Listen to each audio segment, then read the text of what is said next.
মাথাটাকে নিচু করে জীবনের সব গুনার ফিরিস্তিগুলো একটা একটা করে স্বীকার করে আল্লাহরে বলেন, আল্লাহ আমি পাপী, আল্লাহ আমার চেয়ে বড় পাপী এই দুনিয়াতে কেউ নাই। আমরা বলবো, আল্লাহ তুমি প্রশ্ন করার আগে তোমার একটা কথা বলি, আমারে কিছু জিজ্ঞেস করো না, আমি সব করেছি। এমন কোন পাপ নাই যে পাপ আমারে দিয়ে হয় নাই। তোমার রহমত দিয়ে তুমি জান্নাতে পাঠাবা, তোমার দয়ায় জান্নাতে যেতে চাই, আমল দিয়ে না। পারবেন বলতে? কিয়ামতের দিন আমরা বলবো, আল্লাহ আমার আমল দিয়ে জান্নাত চাই না, আমি তোমার দয়া দিয়ে জান্নাত চাই।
আজকে আমরা যে টপিকটা নিয়ে আলোচনা করব সেটা হচ্ছে, আমরা যে জীবনে বিপদে পড়ি, আমরা বিপদে পড়লে আমাদেরকে উদ্ধার করে কে?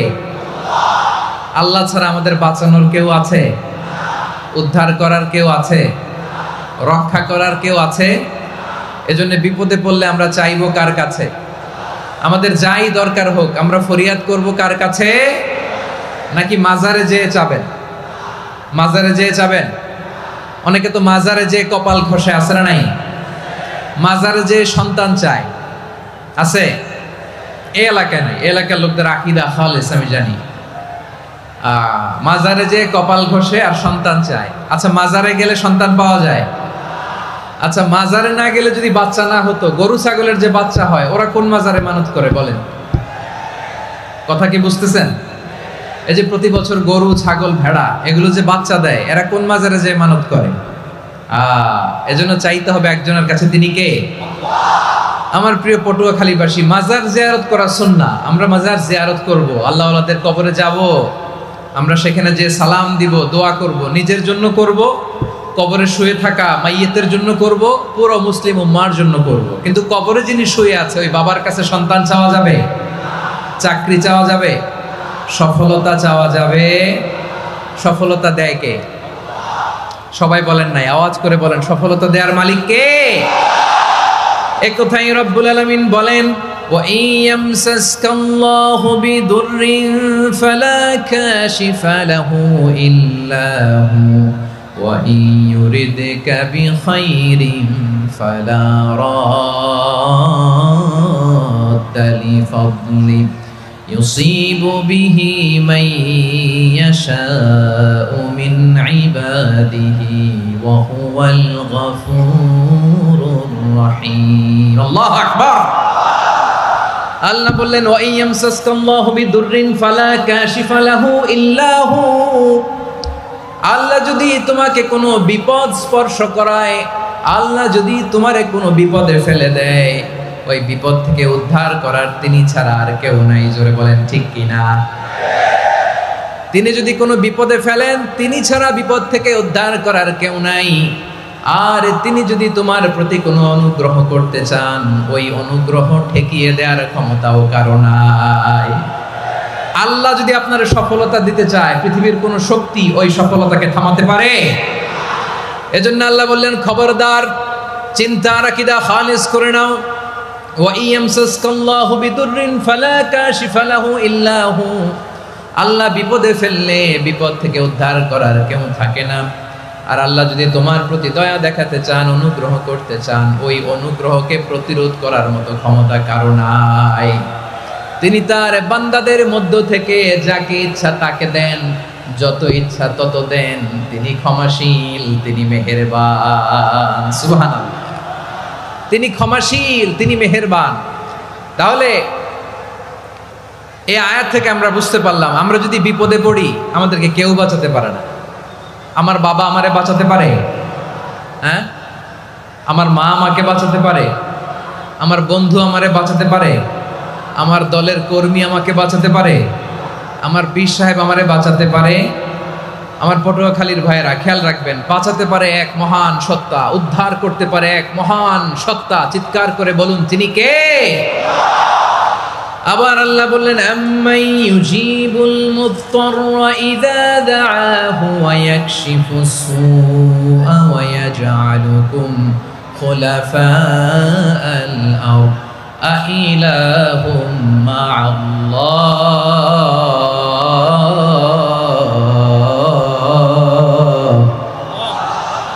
ক্বালিলাম মা তাযাক্কারুন। রব্বুল আলামিন বলেন, বিপদে পড়ে কাতর কণ্ঠে চিন্তাগ্রস্ত হয়ে যখন কেউ ফরিয়াদি হয়ে আল্লাহর ডাকে হাত তোলে, তখন এই ব্যক্তির ডাকে সাড়া দেয় কে? সবাই বলুন। কণ্ঠে বিপন্ন অবস্থায় আপনি যখন কেঁদে কেঁদে হাত তুলে আপনার দুঃখের কথা জানান, আপনি যখন ডাকেন তারে, তখন আপনার ডাকে সাড়া দেয় কে? আল্লাহ বলে, আমি সাড়া দেই। তোমাদের বিপদকে মুক্ত করে দেয় কে? ওই আল্লাহর সাথে কোন উপাস্য আছে নাকি? কিন্তু খুব অল্প সংখ্যক লোকই তোমরা উপদেশ গ্রহণ করো। কথাটা কার? তাহলে বিপন্ন মানবতা যখন কাঁদে, মানুষ যখন বিপদে পড়ে নিরুপায় হয়ে ফরিয়াদ করে, তার ডাক শোনার কেউ নাই একজন ছাড়া। চিল্লায় বলেন তো, তিনি কে? এজন্য আমরা ফরিয়াদের হাত কার দিকে তুলব? প্রিয় পটুয়াখালী বলেন, ফরিয়াদের দুটো হাত আমরা কার দিকে তুলব? এবং খেয়াল রাখতে হবে, মাথার সাথে সেট করে নিতে হবে, আল্লাহ ছাড়া আমাকে উদ্ধার করার কেউ নাই। এই পৃথিবীতে কেউ আপন না। প্রিয় ভাইরা, বিপদে পড়লে বোঝা যায় কেউ আপন না। আপন শুধু একজন মহান সত্তা, তিনি কে?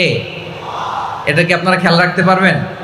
হ্যাঁ, বিপদে আপদে কেউ আমাদের বাঁচাতে পারে না, তরাতে পারে না, মুক্তি দিতে পারে না, উদ্ধার করতে পারে না একমাত্র আমার প্রভু ছাড়া, আল্লাহ ছাড়া। চিল্লায় বলেন ঠিক কিনা? এবং প্রিয় পটুয়াখালীর ভাইয়েরা, মাথার সাথে এটা সেট করে নিতে হবে যে আমাদের পুরো জীবনটাই পরীক্ষা। পুরো জীবনটাই কি? The life is a test. পুরো জীবনটাই পরীক্ষা। এই জীবনে বিপদ আসবে, আপদ আসবে, পরীক্ষা আসবে, সবার জীবনে এটা থাকে। এক একজনের পরীক্ষা এক এক রকম। আমার পরীক্ষা একরকম, মাসুদ ভাইয়ের পরীক্ষা একরকম, চৌধুরী সাহেবের পরীক্ষা একরকম, আপনার পরীক্ষা একরকম, ওনার পরীক্ষা আবার আরেক রকম। পুরো পৃথিবীটাই পরীক্ষা ক্ষেত্র, সবাই পরীক্ষা দিচ্ছি, কিন্তু কারো পরীক্ষা প্রশ্নের সাথে কারোটার মিল নাই। সুবহানাল্লাহ পড়বেন না? পুরোটাই পরীক্ষা ক্ষেত্র, সবাই পরীক্ষার্থী, কিন্তু প্রশ্নপত্র একটার সাথে আরেকটা মিলে না। One doesn't match the other. একজনেরটার সাথে আরেকজনেরটা মিলে না। কাউকে আল্লাহ তাআলা ধনী বানিয়ে পরীক্ষা করেন। কি বানিয়ে? কথা কি বুঝতেছেন নাকি কষ্ট হচ্ছে? কষ্ট হচ্ছে আপনাদের? কাউকে আল্লাহ ধনী বানিয়ে পরীক্ষা করেন, আবার কাউকে আল্লাহ তাআলা গরিব বানিয়ে পরীক্ষা করেন, কাউকে আল্লাহ অসুস্থ বানিয়ে পরীক্ষা করেন। কেউ দেখবেন যে দুরারোগ্য ব্যাধিতে আক্রান্ত, ডাক্তার বলেছে আর সময় নাই, দুরারোগ্য ব্যাধি, ক্যান্সার, যার নেই কোনো অ্যান্সার, তার জন্য পরীক্ষা হচ্ছে এই রোগ। আরেক লোক দেখবেন তার আবার রোগ বালাই নাই, মাশাআল্লাহ, তাকে আল্লাহ তাআলা আর্থিক দৈন্যতা, দারিদ্রতা দিয়ে পরীক্ষা করছেন। এরকম আছে না নাই?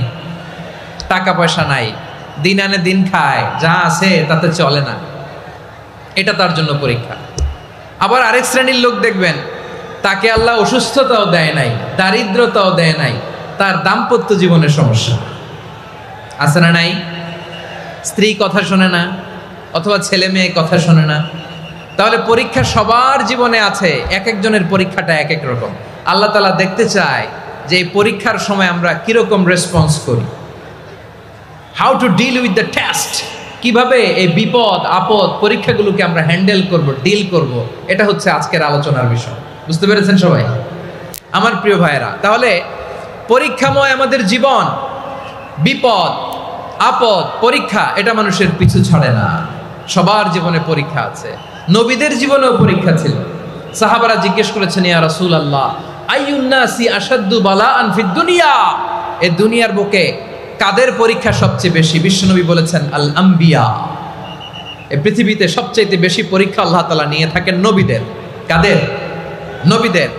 সুম্মাল আমসাল ফাল আমসাল, এরপরে নবীদের পরের স্তরে যারা, তাদের পরীক্ষা। এরপরে তাদের পরের স্তরে যারা, তাদের পরীক্ষা। সিদ্দিকিনদের, শুহাদাদের, সলিহিনদের, আল্লাহওয়ালাদের। যার ঈমান যত মজবুত, তার জীবনে পরীক্ষাও তত বেশি। চিল্লায় বলেন ঠিক কিনা? তাহলে মুমিনরা, বিশ্বাসীরা, আমরা কি পরীক্ষা বিপদ আপদে ভয় পাই? হ্যাঁ, বিপদ দেখলে ভয় লাগে আপনাদের? ভয় লাগে? হ্যাঁ, না, মুমিনরা বিপদে ভয় পায় না, তারা হতাশ হয় না। সুবহানাল্লাহ। তারা নিরাশ হয় না। বিশ্বাসীরা হাল ছেড়ে দেয় না, তারা ভরসা রাখে একজনের উপর। চিল্লায় বলতে হবে তিনি কে? কারণ মুমিন জানে the grief isn't permanent, the test isn't permanent, the struggle in our life isn't permanent. আমাদের জীবনের দুঃখ, কষ্ট, স্ট্রাগল, এগুলো পার্মানেন্ট নয়। after every difficulties there is an ease. সব কষ্টের পরেই একটা সুখ আছে না নাই? রব্বুল আলামিন বলেন, ফা ইন্না মাআল উসরি ইউসরা, ইন্না মাআল উসরি ইউসরা, ভয় পেও না, চিন্তা করো না, কষ্টের সাথেই আমি রেখে দিয়েছি স্বস্তি। সুবহানাল্লাহ বলেন। মুমিন জীবনে বিপদ যত বেশি, কষ্ট যত বেশি, তার সামনে সফলতা তার চেয়েও বেশি। ঠিক কিনা বলেন? কারণ বিশ্বাসীরা জানে রাত্রি যত গভীর হয়, সুবহে সাদিকের সময় তত আগাতে থাকে। গর্ভবতী নারীর পেটের ব্যথা যত বাড়তে থাকে, ঘরে নতুন মেহমান আগমনের সময় ঘনাতে থাকে। মুমিনদের উপর বিপদ, অত্যাচার, আপদ, পরীক্ষা যত বাড়তে থাকে, কালেমার পতাকা উড্ডয়নের সময় কাছে আসতে থাকে। বিশ্বাসীদের এগুলো হিসাব মিলানো অনেক আগে, এগুলো অনেক আগে হিসাব মিলানো। দুঃখের আধার শেষে সুখের আলো মিটি মিটি হাসে। চিল্লায় বলেন ঠিক কিনা? দুঃখ যত বেশি, পরীক্ষা যত বেশি, কষ্ট যত বেশি, সুখের সময় তত কাছাকাছি চিল্লায় বলতে হবে, ঠিক কিনা? এজন্য মুমিন জীবনে পরীক্ষা বেশি, মুমিনদের হতাশা নাই, মুমিনরা নিরাশ হয় না, হতাশ হয় কাফিররা। মুমিনরা কখনো হাল ছেড়ে দেয় না, মুমিনরা ভরসা রাখে একজনের উপর, তিনি কে? তাহলে আমার প্রিয় পটুয়াখালীবাসী, বিপদ থাকবে, পরীক্ষা থাকবে, এই বিপদ থেকে আমাদেরকে উদ্ধার করবেন একজন, তিনি কে? আমরা শুধু আল্লাহর উপরই ভরসা রাখবো। রাজি আছেন তো? চাইবো একজন সত্তার কাছে, আওয়াজ করে বলুন, তিনি কে?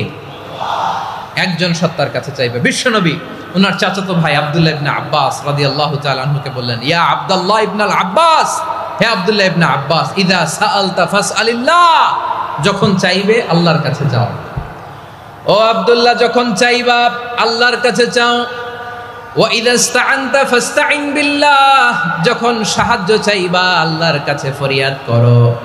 জেনে রেখো ও আব্দুল্লাহ, ওয়া'লাম আন্নাল উম্মাতা লাউ ইজতামাআত আলা আন ইয়ানফাউকা বিশাইইন লাম ইয়ানফাউকা ইল্লা বিশাইইন ক্বাদ কাতাবাহু আল্লাহু লাক। ও আব্দুল্লাহ, জেনে রেখো, মনে রেখো, গোটা বিশ্বের সবাই মিলে যদি তোমার উপকার করতে চায় ততটুকুই তারা করতে পারবে যতটুকু আল্লাহ তোমার নসিবে সেটা লিখে রেখেছে, ঠিক কিনা বলেন? আর যদি গোটা বিশ্বের সবাই মিলে তোমার বিরুদ্ধে কনস্পাইরেসি করে, ষড়যন্ত্র করে, গোটা বিশ্বের সবাই মিলেও যদি তোমার ক্ষতি করতে চায় ততটুকুই শুধু পারবে যেটা আল্লাহ তোমার জন্য বরাদ্দ রেখেছে। যতটুকু আল্লাহ তাআলা তোমার জন্য বরাদ্দ রেখেছে অতটুকুই ক্ষতি করতে পারবে, আর এক চুল বেশিও করতে পারবে না, কমও করতে পারবে না। চিল্লায় বলেন, ঠিক কিনা? এজন্য আমরা চাইবো কার কাছে? সবাই বলেন নাই, আওয়াজ করে বলেন, কার কাছে? সব সময় আমরা আল্লাহর কাছে চাইবো, বিপদে আপদে, সুখে দুঃখে, সচ্ছল অবস্থায় অসচ্ছল অবস্থায়, পরাজয়ের সময় বিজয়ের সময়, সব সময় আমরা ভরসা রাখবো কার উপর? সবাই বলুন। একদল লোক আছে যারা বিপদে পড়লে আল্লাহরে ডাকে, আছে না নাই? পটুয়াখালীতে মাশাআল্লাহ নাই। বিপদ আসলে আল্লাহরে ডাকে, বিপদ নাই আল্লাহও নাই। বিপদে পড়লে নামাজ পড়ে, বিপদও নাই নামাজও নাই। বিপদে পড়লে জিকির করে, বিপদ যখন চলে যায় ওদের জিকিরও বন্ধ হয়ে যায়। এরকম আছে না নাই? কিছু লোক দেখবেন পরীক্ষা আসলে নামাজ পড়ে, আছে আছে? জেনজি আওয়াজ করো, এরকম আছে? এই কমন পড়ে গেছে, কমন পড়ছে। দেখবেন পরীক্ষার সময় নামাজ পড়ে, পরীক্ষাও নাই নামাজও আছে। এরকম কিছু লোক আছে অসুস্থ হলে আল্লাহরে বড্ড ভালোবাসে, আল্লাহরে খুব ডাকে। অসুস্থ হইলে অসুস্থতাও নাই, আল্লাহ স্মরণও নাই।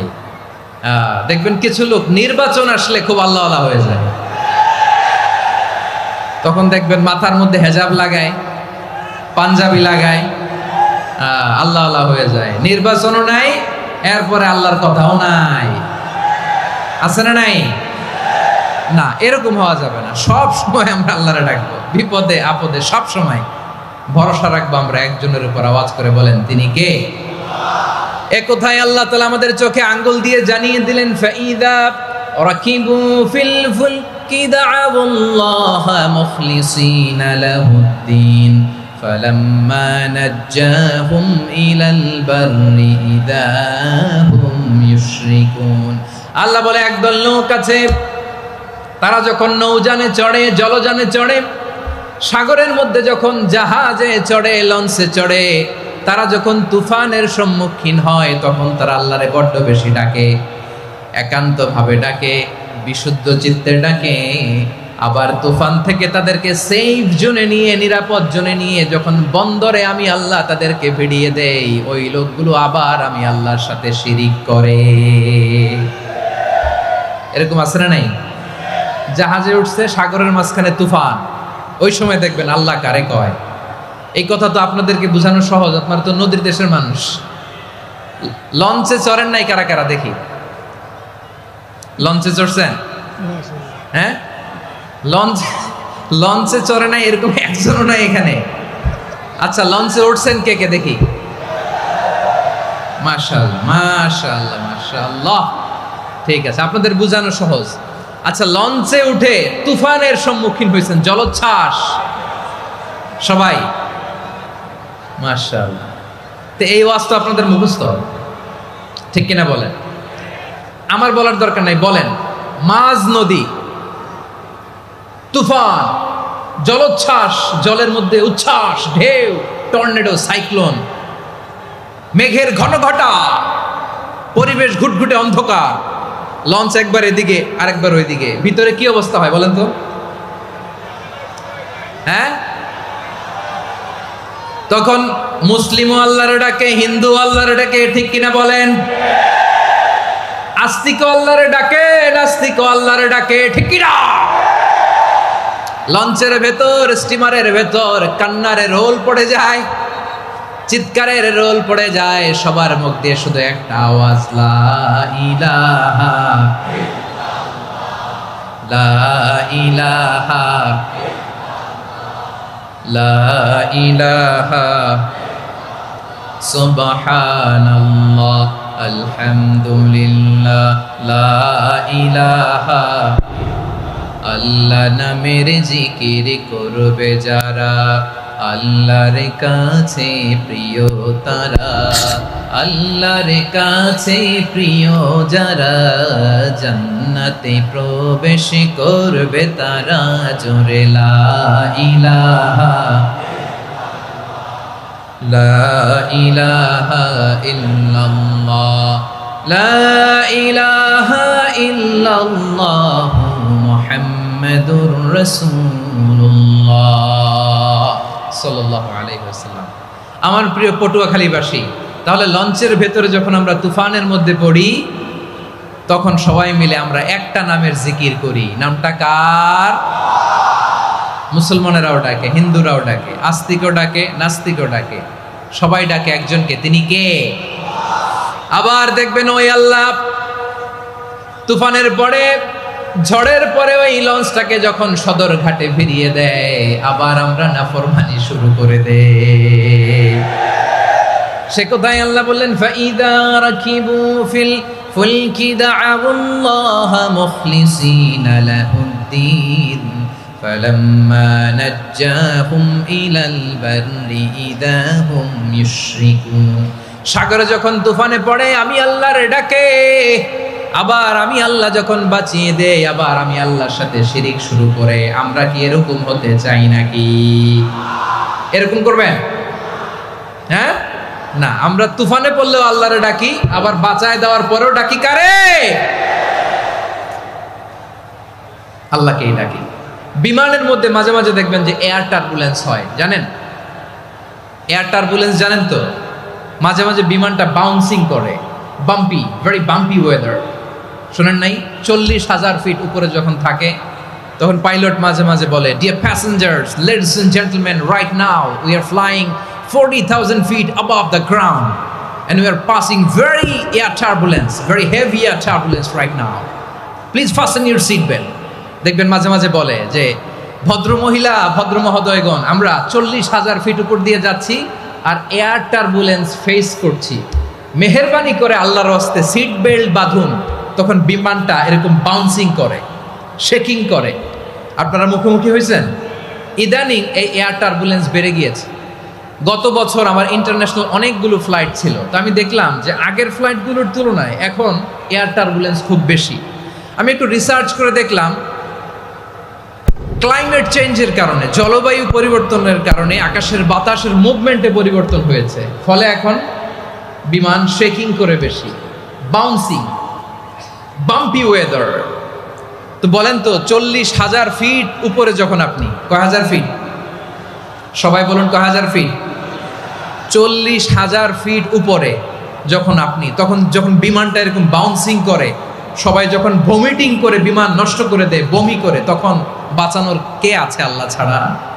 কেউ আছে? ওই মুহূর্তেও সবাই মিলে একজনের ডাকে আওয়াজ করে বলেন, তিনি কে? মাঝে মাঝে কিছু সোশ্যাল মিডিয়ায় কিছু ভিডিও পাওয়া যায় যে হেভি যখন এয়ার টার্বুলেন্স হয়, 10 সেকেন্ড 15 সেকেন্ডের কিছু ভিডিও পাওয়া যায়, বিমানটা এরকম বাউন্সিং করছে, বাম্পি ওয়েদার, কাঁপছে, মানুষগুলো বমি করছে, অক্সিজেন মাস্কগুলো সব ঝুলে পড়েছে, বিমানটা শুধু কাঁপছে। তখন দেখবেন বিমানের ভেতরেও এরকম লঞ্চের মতো চিৎকার আছে না নাই? বিমানের ভেতরেও তখন চিৎকার।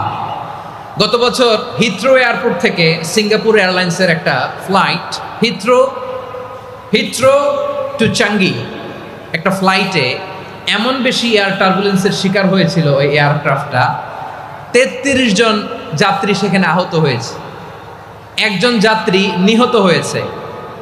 কেবিন ক্রুজ, এয়ার হোস্টেস যারা আছে, একজনের নাক ফেটে, চোখ ফেটে, কপাল ফেটে, ব্লিডিং হয়ে শয়লা। প্রিয় ভাইয়েরা, 40,000 ফিট উপরে বিমানটা যখন কাঁপবে, তখন আমাদেরকে আল্লাহ ছাড়া আর কেউ বাঁচানোর আছে? এত আস্তে বললে হবে? ওই কঠিন মুহূর্তে আমার বাবা আমারে বাঁচাতে পারে, আমার বন্ধু আমারে বাঁচাতে পারে। এই গ্রাউন্ডে, জমিনের বুকে আমার প্রোটোকল, আমার ক্ষমতা, আমার দাম্ভিকতা কোনো কিছু আমারে বাঁচাতে পারে? একজন ছাড়া, চিল্লায় বলতে হবে, তিনি কে? সে আল্লাহ বললেন, গোলাম আমি বিপদের সময় ঠিকই তোমাদের বাঁচিয়ে দেই। ওই বিমানের ভেতরে 40,000 ফিট উপরে যখন তোমরা এয়ার টার্বুলেন্সের শিকার হও, তখন নাস্তিকও আল্লাহরে ডাকে, হিন্দু আল্লাহরে ডাকে। জোরে বলেন ঠিক কিনা? আবার বিমানটা যখন শান্ত হয়ে যায়, একটু পরেই বিমানের স্ক্রিনের মধ্যে হিন্দি সিনেমা খোঁজে। বিমানের স্ক্রিনে কিন্তু বিশাল ওখানে আফলাম ফিল্মের একেবারে বোঝাই করা। বিমানটা শান্ত হলে আবার হিন্দি সিনেমা দেখা শুরু করে। একটু আগে ডাকছিল কারে? দেখবেন বাংলাদেশে আমাদের ক্রিকেটাররা যখন অন্য কোনো দেশের সাথে খেলে, অনেক সময় এমন হয় বল বাকি একটা, রান দরকার 6টা। বল বাকি কয়টা? পটুয়াখালী বুঝে নাই বোধহয়। বল বাকি কয়টা? রান দরকার। আপনি দেখবেন ক্যামেরাম্যান তখন গ্যালারিতে খালি দেখায় দর্শকদের যে কি অস্থিরতা। হিপ হপ স্টাইলের মেয়েটা, যে মেয়েটার ওড়না এতক্ষণ ছিল গলায়, এতক্ষণ কই ছিল, ওই মেয়েটা দেখবেন ওড়নাটা টেনে মাথায় দিয়ে এরকম মুনাজাত ধরতেছে, আল্লাহ আল্লাহ, একটা ছক্কা, আল্লাহ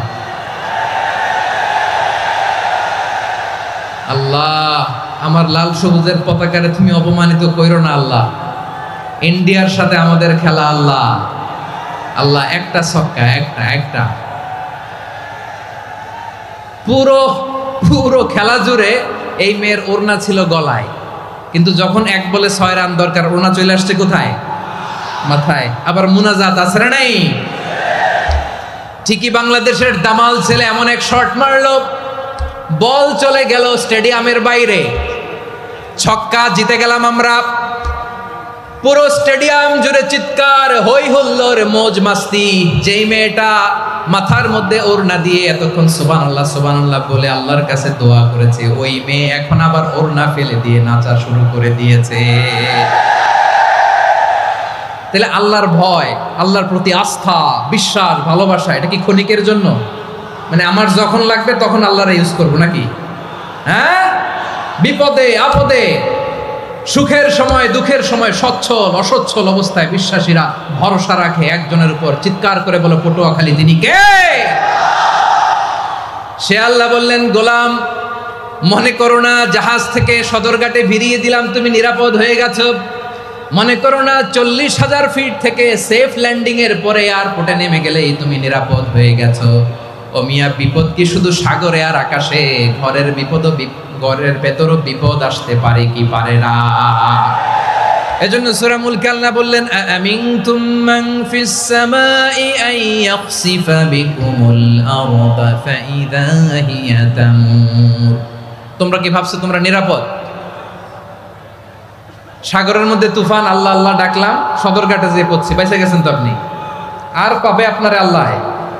আল্লাহরে তো সাগরের মাঝখানে তো আল্লাহ আপনারে পাইছিল, আর তো পাবে না। আর পাবে আপনারে? আর আল্লাহ ধরতে পারবে আপনারে? ঘরের ভেতরও বিপদ দিয়ে আটকাতে পারে কে? 5 স্টার 7 স্টার হোটেলের ভেতরও আমাকে বিপদের মধ্যে ফেলে দিতে পারেন কে? আল্লাহ বললেন, তোমরা কি ভেবেছো তোমরা নিরাপদ? আমি চাইলে ল্যান্ডস্লাইডস, ভূমি ধস দিয়ে 1 লক্ষ 1 মুহূর্তে নিয়ে যেতে পারি। 1 সুনামি দিয়ে থাপ্পড় মেরে 3 লক্ষ সাগরের ভেতরে ঢুকায় দিতে পারি। 1 সেকেন্ডও লাগে না আমার। أم أمنتم من في السماء أن يرسل عليكم حاصبا فستعلمون كيف نذير আল্লাহ চাইলে আকাশ থেকে পাথর বৃষ্টি নাজিল করতে পারেন কি পারেন না? এই মুহূর্তে এখানে ভূমিকম্প দিতে পারেন কি পারেন না? আচ্ছা, ভূমিকম্প যখন হয় আমাদের কারো হুঁশ থাকে? আপনি মনে করছেন আমরা সাধারণ মানুষ, আমরা দৌড় দেই, আর প্রেসিডেন্ট প্রধানমন্ত্রী ওনারা বুঝি খাটে শুয়ে থাকে? কথা বুঝে নাই বোধহয়। ভূমিকম্প, আর্থকোয়েক যদি হয়, বাঁচার জন্য আমরা কি করি? হয় খাটের তলায়, ডাইনিং টেবিলের নিচে, উপরে শক্ত কিছু আছে এটার নিচে, অথবা ঘর থুইয়া দেও দৌড়। তো প্রধানমন্ত্রী উনি কি করে? প্রেসিডেন্ট উনি কি করে? হ্যাঁ, উনি খাটের মধ্যে যে শুয়ে থাকে নাকি? উনিও দৌড়, সাধারণ মানুষও দৌড়, প্রধানমন্ত্রীও দৌড়, বাড়িওয়ালাও দৌড়, ভাড়াটিয়াও দৌড়, সবাই দৌড়। নাকি ভাড়াটিয়ারা বাড়ি থুইয়া দৌড়, বাড়িওয়ালারা আর বেরোয় না? এরকম না। তাহলে যে কোনো মুহূর্তে ভূমিকম্প দিয়ে নাস্তানাবুদ করতে পারে কে? আমার প্রিয় ভাইয়েরা, আমরা নিরাপদ নই, আমরা তার দয়ায় বেঁচে আছি। কার দয়ায়? এজন্য আল্লাহ বললেন, গোলাম, যে কোনো মুহূর্তে বিপদ দিয়ে তোমাদেরকে নাস্তানাবুদ করতে পারি। বিশ্বাসী বলে যদি নিজেকে দাবি করো, সব সময় ডাকতে হবে একজন সত্তাকে। বলেন তিনি কে? এই কথা ক্লিয়ার?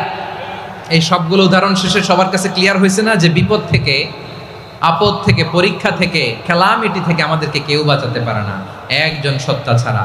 আবারও বলেন তো তিনি কে? ক্লিয়ার? হ্যাঁ, সবাই বুঝতে পারছেন? আচ্ছা, এবার আমরা দেখি বিষ্ণু ঈসা ইসলামের জীবনে বিপদ আপদ ছিল কিনা। উনি বিপদ আসলে কিভাবে ডিল করতেন, বিপদ আসলে কোন দোয়া পড়তে হয়, কিভাবে ফরিয়াদের হাত উত্তোলন করতে হয়, কিভাবে রবের দরবারে নতজানু হয়ে ফরিয়াদ করতে হয়, এটা জানার দরকার আছে না নাই? আসুন আমরা বিষ্ণুনবীর জীবনী থেকে দেখি বিপদ আসলে উনি কি করতেন। বিপদ আসলেই প্রথমে বিষ্ণুনবী সাল্লাল্লাহু আলাইহি ওয়াসাল্লাম একটা দোয়া পড়তেন। কি পড়তেন?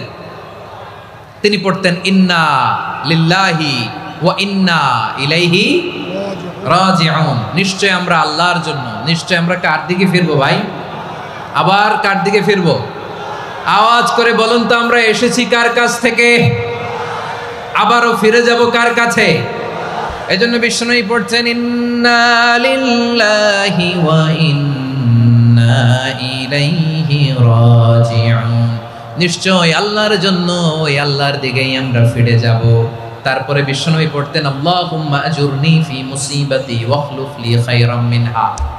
একসাথে প্রথমে পড়তেন ইন্না লিল্লাহি ওয়া ইন্না ইলাইহি রাজিউন, তারপর পড়তেন আল্লাহুম্মা আজুরনি ফি মুসিবাতি ওয়াখলুফ লি খায়রাম মিনহা। মানে আল্লাহ, এই যে আমি বিপদে ধৈর্য ধারণ করলাম, এটার সব তুমি আমারে দাও, আর যেটা হারালাম এর চেয়ে ভালো কিছু দিয়ে মেকআপ করে দিও, ভালো কিছু দিয়ে বদল করে দিও। সুবহানাল্লাহ পড়েন।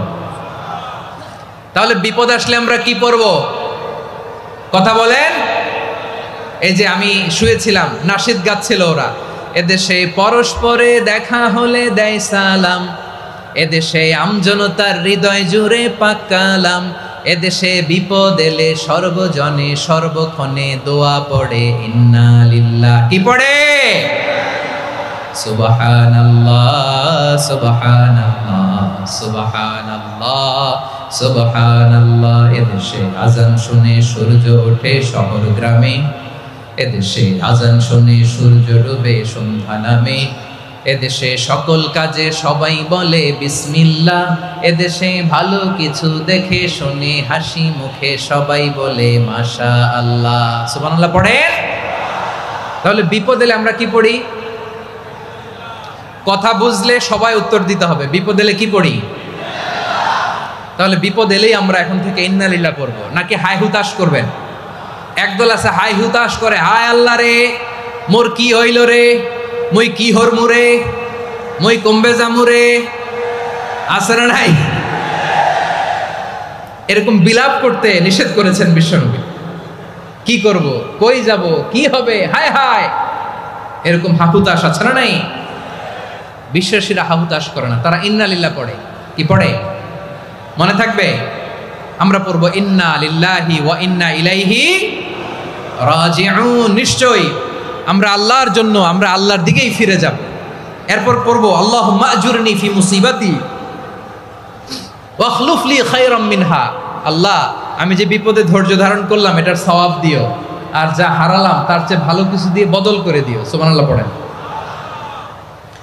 বিশ্বনবীর হাদিস শুনলেন উম্মে সালামা রাদিয়াল্লাহু তাআলা আনহা। ওনার স্বামী হলো আবু সালামা। মজার ঘটনা খেয়াল করে শুনেন আমার প্রিয় কলিজার টুকরা ভাইয়েরা, কানগুলো খরগোশের কানের মতো খাড়া করে আমার দিকে তাকান।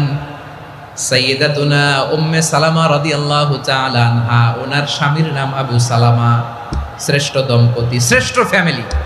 প্রথমে হিজরত করেছিলেন হাবাসায়, পরে হিজরত করেছেন মদিনায়। উহুদ যুদ্ধের পরে ওনার স্বামী আবু সালামা ইন্তেকাল করলো, শহীদ হলো। সুবহানাল্লাহ পড়েন। যখন আবু সালামা ইন্তেকাল করলো, উম্মে সালামা রাদিয়াল্লাহু তাআলা আনহা কেঁদে কেঁদে হয়রান। আর নবীর শিখানো বাণী অনুযায়ী তিনি বারবার পড়ছিলেন ইন্না লিল্লাহ। কি পড়ছিলেন? জামু কি হরমু এগুলো বলে নাই, কি বলছে? ইন্না লিল্লাহ। যেহেতু বিশ্বনবী বলেছেন কেউ যদি বিপদের প্রথম ধাক্কায় পড়ে ইন্না লিল্লাহি ওয়া ইন্না ইলাইহি রাজিউন, আল্লাহুম্মা আজুরনি ফি মুসিবাতি ওয়া আখলুফ লি খায়রাম মিনহা, তাহলে এই বিপদে যে সে যা হারালো তার চেয়ে শ্রেষ্ঠ কিছু দিয়ে আল্লাহ তার বদল দিয়ে দিবে। এই হাদিস শুনে উম্মে সালামা রাদিয়াল্লাহু তাআলা আনহা ওনার প্রাণ প্রিয় স্বামী আবু সালামার ইন্তেকালের পরে চোখের পানি ছাড়ে আর পড়ে ইন্না লিল্লাহি ওয়া ইন্না ইলাইহি রাজিউন, আল্লাহুম্মা আজুরনি ফি মুসিবাতি ওয়া আখলুফ লি খায়রাম মিনহা। বারবার এই দোয়া পড়ে চোখের পানি ছাড়ে, এই দোয়া পড়ে চোখের পানি ছাড়ে। আর মনে মনে বলে আবু সালামার মতো ভালো মানুষ মদিনাতে নাই, আবু সালামার চেয়েও ভালো মানুষ মদিনাতে নাই। তার চেয়ে ভালো মানুষ কি করে আল্লাহ তাআলা আমারে দিবে? তার চেয়ে ভালো মানুষ তো আমি মদিনাতে দেখি না। চোখের পানি দিয়ে বুক ভাসায় আর নবীর হাদিসের উপর আমল করে পড়ে ইন্না লিল্লাহি ওয়া ইন্না ইলাইহি রাজিউন, ইন্না লিল্লাহি ওয়া ইন্না ইলাইহি রাজিউন। পড়তে পড়তে চোখের পানি ছাড়ে আর চিন্তা করে বিশ্বনবী বললেন এই দোয়া পড়লে যেটা হারালাম তার চেয়ে ভালো কিছু দিয়ে আল্লাহ পুরস্কার দেয়। আবু সালামার চেয়ে ভালো মানুষ মদিনার মধ্যে আর কে হতে পারে? কি আজীব তামাশা, কি অবাক করা ঘটনা। কিছুদিন পরে দেখা গেল সাইয়্যিদুল মুরসালিন রাহমাতাল লিল আলামিন স্বয়ং বিশ্ব নবী উম্মে সালামাকে বিয়ের প্রস্তাব পাঠিয়েছে। স্বয়ং বিশ্ব নবী উম্মে সালামা রাদিয়াল্লাহু তাআলা আনহাকে বিয়ের প্রস্তাব পাঠিয়েছেন। উনি রাজি হয়ে গেলেন, বিয়ে হয়ে গেল। উনি হয়ে গেলেন উম্মুল মুমিনিন, আমাদের মা, পুরো মুসলিম উম্মার মা। চিৎকার করে বলেন আল্লাহু আকবার। তাহলে আমার প্রাণ প্রিয় ভাইয়েরা, বিপদে পড়লে আমরা পড়বো ইন্না লিল্লাহি ওয়া ইন্না ইলাইহি রাজিউন, আল্লাহুম্মা আজুরনি ফি মুসিবাতি ওয়া আখলুফ লি খায়রাম মিনহা। পড়বেন? পড়বেন না? যারা যারা বিপদ আসলে এই দোয়াটা পড়বেন এখন থেকে আওয়াজ করে ইনশাআল্লাহ বলেন। যা হারাইছেন তার চেয়ে শ্রেষ্ঠ জিনিস দিয়ে বদলা দিবে কে? বিশ্বাস হয়?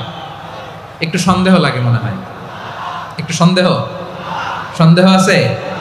যাদের বিশ্বাস হবে তাদের কি আল্লাহ উত্তম বদলা দিবে, ঠিক কিনা বলেন? তাহলে বিপদে পড়লেই প্রথমে আমরা এটা পড়ব। দোয়াগুলো যদি এখন মুখস্থ না হয়, এই যে রেকর্ডিং হচ্ছে, পেয়ে যাবেন, কালকেই পেয়ে যাবেন। শুনে শুনে মুখস্থ করবেন। আমার মায়েরা, আমার বোনেরা, আপনাদের জন্য 3টি মাঠের অ্যারেঞ্জমেন্ট করা হয়েছে, আমি জানি। আপনারাও এই দোয়াগুলো পড়বেন, আপনার স্বামীকে শেখাবেন, সন্তানকে শেখাবেন, আপনার পুরো পরিবারটাকে জান্নাতের টুকরো বানিয়ে দিবে কে? তাহলে বিপদ আসলে প্রথমে কি পড়তে হবে এটা জেনে গেলাম।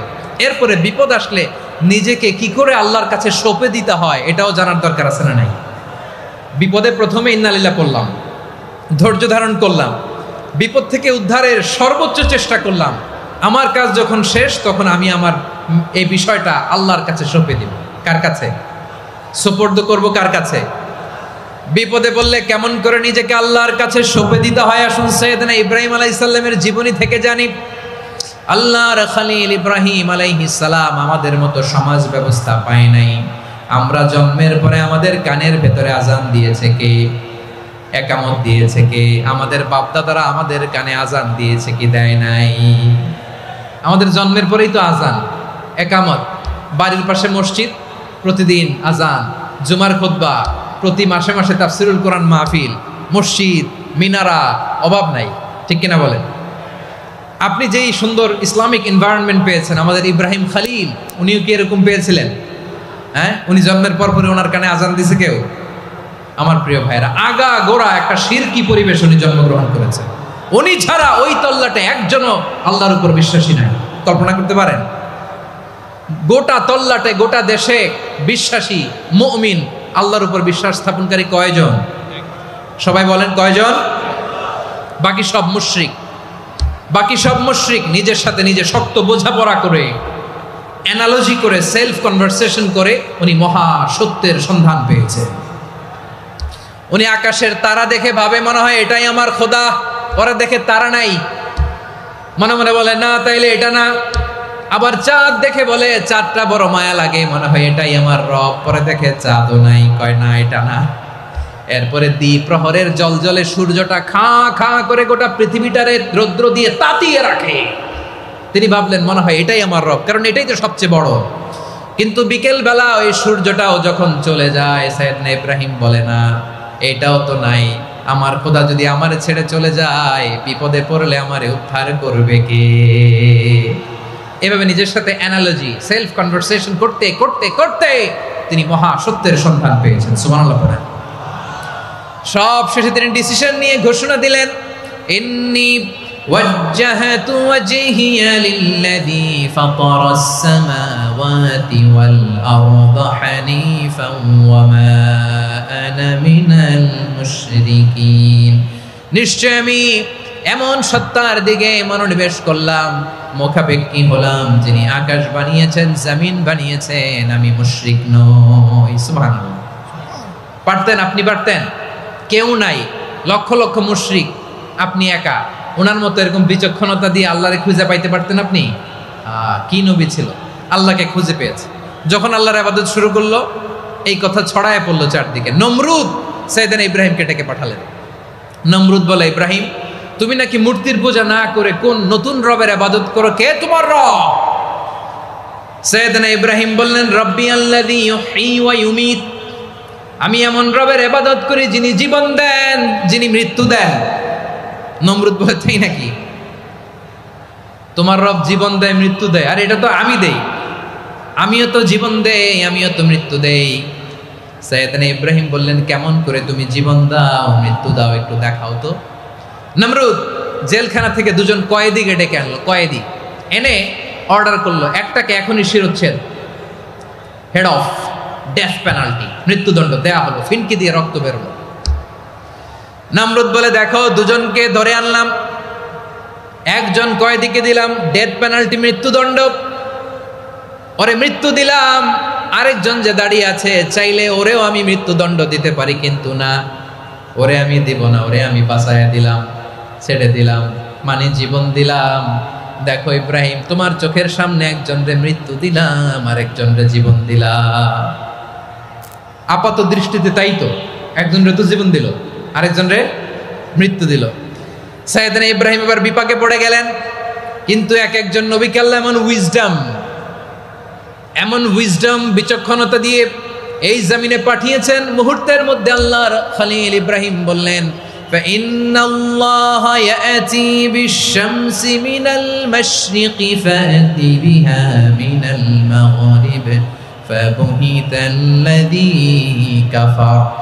আল্লাহর খলিল ইব্রাহিম বললেন, নমরুদ বুঝলাম তুমি জীবন দাও, মৃত্যু দাও, দেখলাম, কিন্তু আমার রব, আমার আল্লাহ প্রতিদিন সকালবেলা উষা লগ্নে ওই পূর্ব দিগন্ত থেকে সূর্যটাকে উদিত করেন, সাঁঝের বেলা, বিকেল বেলা, কুধুরি লগ্নে, সন্ধ্যা বেলা ওই দ্বিপ্রহরের জল জলে সূর্যটাকে পশ্চিম দিগন্তে ডুবিয়ে দেন। মানে সকালবেলা পূর্ব দিক থেকে উদিত করা সূর্যটাকে পশ্চিম দিকে বিকেলে তিনি ডুবিয়ে দেন। তুমি যদি পারো ওই সূর্যটাকে পশ্চিম দিক থেকে উদিত করে পূর্ব দিকে ডুবিয়ে দাও। সুবহানাল্লাহ পড়বেন না? দেখেন, ইনস্ট্যান্ট ইন্টেলেক্ট, মুহূর্তে বিচক্ষণতা, উইজডম কাকে বলে? নমরুদ পারবে? নমরুদের বাপ পারবে? ওর দাদা, ওর 14 গোষ্ঠী, গোটা বিশ্বের সব ক্ষমতাধর রাষ্ট্রনায়করা একসাথে হলে পারবে? ফাবুহিতাল্লাযী কাফার পারে নাই, ব্যর্থ হয়েছে। এবার তেলে বেগুনে জ্বলে উঠেছে, রেগে মেগে আগুন বলে, ফালকুহু ফিল জাহিম, ওর সাথে তর্ক নাই, না পেরে এবার এটারে আগুনে ফেলা। বিশাল বিশাল গাছ কেটে লাকড়ি এনে আগুনের কুণ্ডলি বানানো হলো, দাও দাও দাও দাও করে আগুন জ্বলে। আল্লাহর খলিল ইব্রাহিমকে আগুনে নিক্ষেপ করা হবে। আল্লাহর খলিল সাইয়েদনা ইব্রাহিমের হাতের মধ্যে রশি দিয়ে টাইট করে বাঁধা হলো, পায়ের মধ্যেও টাইট করে রশি দিয়ে বাঁধা হলো। আল্লাহর খলিল ইব্রাহিমকে আগুনের কুণ্ডলীর মধ্যে ফেলা হবে। ও মিয়া, আপনি যে বিপদের কারণে ভয় পান, হতাশ হন, এটা কোনো বিপদ ওনার বিপদের সামনে? পটুয়াখালী আওয়াজ করে বলুন, সাইয়েদনা খলিল ইব্রাহিমের বিপদের সামনে আমাদের বিপদগুলো কোনো বিপদ? এটা কোনো বিপদই না, এটা কোনো বিপদই না। হাত পা বেঁধে টাইট করে নিক্ষেপ করা হবে, সিম্পলি ফেলা যাবে না, কারণ দাও দাও করে দ্য ব্লেজিং ফায়ার, এমন আগুনের কুণ্ডলী, কাছে যাওয়া যায় না, আগুনের উত্তাপে নিক্ষেপ করা হবে। হাতে রশি বেঁধে পায়ে রশি বেঁধে আল্লাহর খলিল ইব্রাহিম আলাইহিস সালামকে আগুনের মধ্যে নিক্ষেপ করা হবে। আহা, এটার বলে অগ্নি পরীক্ষা। উনি অগ্নি পরীক্ষার সম্মুখীন হয়েছিলেন, এজন্য কঠিন পরীক্ষাকে আমরা অগ্নি পরীক্ষার সাথে তুলনা করি, ঠিক কিনা? সাইয়েদনা জিবরাইল এসে বললেন, ও আল্লাহর খলিল, ওরা তো আপনার হাতও বেঁধে ফেললো, পাও বেঁধে ফেললো, নড়াচড়ার সুযোগ নাই, বলেন আমি জিবরিল ফেরেশতা আপনার জন্য কি করতে পারি? আল্লাহর খলিল ইব্রাহিম বলেন, ও জিবরাইল, তোমার কাছে আমার কোনো চাওয়া পাওয়া নাই। সুবহানাল্লাহ বলেন। তোমার কাছে বলার কিছু নাই, তোমার সাহায্যের আমার দরকার নাই। সাইয়েদনা ইব্রাহিম আলাইহিস সালামকে হাতে পায়ে রশি বেঁধে হাত পা বাঁধা অবস্থায় জ্বলন্ত অগ্নিকুণ্ডে যখন নমরুদের দলবল নিক্ষেপ করবে, আল্লাহর খলিল কিভাবে নিজেকে আল্লাহর কাছে সঁপে দিয়েছেন, পটুয়াখালীর ভাইরা খেয়াল করে শুনুন। হাত পা বেঁধে আল্লাহর খলিলকে যখন নিক্ষেপ করা হবে, তিনি মুখ ফুটে বলে ফেললেন, হাসবুনাল্লাহু ওয়া নি'মাল ওয়াকিল। হাসবুনাল্লাহু ওয়া নি'মাল ওয়াকিল, আমার জন্য আল্লাহই যথেষ্ট, আমার জন্য আল্লাহই যথেষ্ট। তিনি আমার সবচেয়ে বড় গার্ডিয়ান, তিনি আমার সবচেয়ে বড় অভিভাবক। জিব্রাইলের সাহায্যে অফারকে ফিরিয়ে দিলেন, দুনিয়ার বুকে কারো কাছে কিছু বলেন নাই, মুখ ফুটে বলেছেন হাসবুনাল্লাহ। ও আমার পটুয়াখালীর প্রাণের ভাইয়েরা, খেয়াল রাখবেন, কোন বান্দা তার হাতে থাকা সব চেষ্টাটুকুন করার পরে মুখ ফসকে মুখ দিয়ে যখন বলে ফেলে হাসবুনাল্লাহ, বান্দা যখন হাসবুনাল্লাহ বলে ফেলে, ওই ব্যাপারটা ডিল করার দায়িত্ব স্বয়ং আল্লাহ আরশের উপর থেকে নিয়ে নেয়। আপনি যখন বলে ফেলবেন হাসবুনাল্লাহ, এটা ডিলিং করবে কে তখন? চিল্লায় বলেন না, তিনি কে? বান্দা তার সাধ্যের সবটুকু চেষ্টার পরে নতজানু হয়ে যখন বলবে হাসবুনাল্লাহ, আল্লাহ তুমি আমার জন্য যথেষ্ট, নি'মাল ওয়াকিল, তুমি আমার শ্রেষ্ঠ অভিভাবক, তখন তার কি দরকার না দরকার এটা ডিল করে স্বয়ং আল্লাহ। নিক্ষেপ করা হলো সাইয়েদনা ইব্রাহিমকে অগ্নিকুণ্ডলিতে। হাজার হাজার মানুষের দৃশ্য দেখার জন্য জড়ো হয়েছে এরকম বিশাল ময়দানে। কিন্তু কি অবাক করা ঘটনা, সবাই ভয় পাচ্ছিল, না জানে কি হয়ে যায়। আল্লাহর খলিলকে যখন আগুনের কুণ্ডলিতে নিক্ষেপ করা হয়, আল্লাহর খলিল ইব্রাহিম আগুনের কুণ্ডলীর মধ্যে বসে বসে মানুষগুলোর দিকে তাকিয়ে হাসতে শুরু করে দেয়। কারণ আকাশ থেকে রব্বুল আলামিন স্পেশাল ভার্ডিক্ট নাজিল করেছেন, স্পেশাল হুকুম জারি করেছেন, কুল্লা ইয়া নারু কুনি বারদান ওয়া সালামান আলা ইব্রাহিম। ও আগুন, খবরদার, সৃষ্টি শুরু থেকে তোকে একটা ধর্ম আমি বাতলে দিয়েছিলাম, তোর ধর্ম, আগুনের ধর্ম হলো যা পাবে জ্বালিয়ে সারখার করবে। আল্লাহ বলল, আগুন, তোর ধর্ম দিয়েছিলাম, তুই সব জ্বালিয়ে পুড়িয়ে সারখার করে দিবি, কিন্তু ক্ষণিকের জন্য আমি তোর জ্বালিয়ে দেওয়ার ক্ষমতাটাকে কেড়ে নিলাম, জ্বালিয়ে ভস্ম করে দেওয়ার ক্ষমতা আমি কেড়ে নিলাম। কুনি বারদান, ঠান্ডা হয়ে যা, কিন্তু এত বেশি ঠান্ডা হবি না আবার আমার ইব্রাহিমের জন্য সর্দি লেগে না যায়। সুবহানাল্লাহ, এত আস্তে বললে হবে? কুনি বারদান, বারদ মানে বরফ, ঠান্ডা, ঠান্ডা হ, কিন্তু এত ঠান্ডা হবি না যাতে আমার ইব্রাহিমের কষ্ট হয়। আগুন বলে, আল্লাহ একবার বললাম ঠান্ডা হ, আবার বলো এত ঠান্ডা হবি না যাতে খলিলের সর্দি না লাগে। কেমন ঠান্ডা হব, কেমন এনভায়রনমেন্ট তৈরি করে দেব বলো? আল্লাহ বললেন, সালামান আলা ইব্রাহিম, আমার খলিল, আমার কলিজা, আমার ইব্রাহিমের জন্য তুই জান্নাতের গুল বাগিচা হয়ে যা। ও ভাই, নবী মুসার মতো ঈমান হলে রাস্তা হবে সাগর জলে, নবী ইউসুফের মতন ঈমান হলে একে একে দরজা খোলে। নবী ইব্রাহিমের মতন ঈমান যদি আজও থাকে বিদ্যমান, অগ্নিকুণ্ডে দেখতে পাবে খুবসুরত এক ফুল বাগান। কুলনা ইয়া নারু কুনি বারদান ওয়া সালামান আলা ইব্রাহিম। বান্দা যখন মুখ দিয়ে বলে হাসবুনাল্লাহ, আমার আল্লাহ আমার জন্য যথেষ্ট, এই বলে যখন নিজেকে সঁপে দেয়, তার কি লাগবে ওই দায়িত্ব স্বয়ং নিয়ে নেয় কে? সবাই বলেন স্বয়ং নিয়ে নেয় কে? তাহলে আমার প্রিয় ভাইরা, বিপদের শুরুতেই আমরা বলবো ইন্না লিল্লাহ। শুরুতে কি বলবো? এরপরে যেই বাক্যটা পড়ে নিজের পরিস্থিতিকে আল্লাহর দরবারে সঁপে দিব, সেটা হচ্ছে হাসবুনাল্লাহ। সেটা কি? বিষ্ণু বলেন লা ইয়াজালু লিসানুকা রাতাবান মিন যিকরিল্লাহ। সব সময় আল্লাহর স্মরণ দিয়ে, জিকির দিয়ে জিহ্বাটারে সিক্ত রাখো। আর শয়তানু জাসিমুন আলা কলবি ইবনে আদম, শয়তান বনি আদমের কলবে খামচি মেরে বসে থাকে। ফাইদা যাকারাল্লাহ খানাসা, মানুষ যখন আল্লাহর স্মরণ করে জিকির করে, শয়তান দৌড়ে পালায়। ওয়া ইদা গাফালা ওয়াসওয়াসা, যখনই বনি আদম গাফেল হয় তখনই শয়তান তার হৃদয়ে ওয়াসওয়াসা দেয়। এজন্য বিপদে পড়লে ইন্না লিল্লাহ, নিজের সব টুকুন করার পরে, নিজের রোল প্লে করার পরে নিজেকে আমরা কি বলে সঁপে দিব? সবাই বলেন, সবাই বলতে হবে। আরো জোরে বলে, মনে থাকবে? বিপদে পড়লে প্রথমে ইন্না লিল্লাহ, এরপরে নিজেকে যখন সঁপে দিব তখন হাসবুনাল্লাহ। এরপরে কঠিন বিপদে যখন বিশ্বনবী পড়তেন তখন কি করতেন?